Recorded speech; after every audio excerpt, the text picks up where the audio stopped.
आज उत्तर विधानसभा निवडणुकीचा आज मतदानाचा अंतिम दिवस सकाळी 7 वाजल्यापासून कोल्हापूरकर अत्यंत उत्साहाने आनंदानं एक परिवर्तनाच्या दिशेनं मतदानासाठी बाहेर पडत आहेत। माझ्यासारख्या एका सामान्य कार्यकर्त्याला छत्रपती शाहूजी महाराज खासदार तसेच सर्वांचे लाडके नेते माननीय बंटीसाहेब मालोजीराजे छत्रपती माजी आमदार या सर्वांनी मिळून व महाविकास आघाडी घटक पक्षांनी माझ्यासारख्या एका कार्यकर्त्याला उमेदवारी दिली आणि ती उमेदवारी कोल्हापूरकरांनी अक्षरशः उचलून धरल्याने निवडणूक धनशक्ती विरुद्ध जनशक्ती, एका बाजूला कोल्हापुरातल्या विकास कामांच्या नावानं स्वप्न दाखवून धनाढ्य भ्रष्ट मार्गानं मिळवलेली संपत्ती आणि कोल्हापूरकरांनी सर्व हप्तेखोरी खंडणी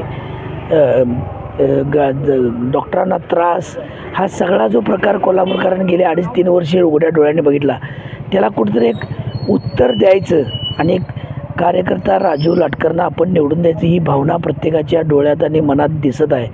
भेटेल ती व्यक्ती म्हणत आहे की राजूदा गुलाल आपलाच आहे। हे एक चांगलं लक्षण आणि एक परिवर्तनाचं लक्षण आहे। या दृष्टीनं आज समाधानाची बाब आहे। मतदारांना आव्हान इतकंच आहे की हे मतदान एक राष्ट्रीय कर्तव्य आहे। आपण फक्त बोलून बघून चालत नसतं, त्याला मतदान हेच उत्तर आहे। लोकशाहीमध्ये असे जे सत्तेतून पैसा, पैशातून सत्ता निर्माण करणारे जे राजकारणी निर्माण होत आहेत त्यांना कणखर उत्तर आणि चोख उत्तर मतदान असतं। तरी आपलं मतदान चुकवू नका। कुठं जरी असाल तर येऊन पहिला मतदान करा आणि मग आपल्या कामाला व्यवसायाला आपण जावं, ही माझी त्यांना नम्र विनंती आहे।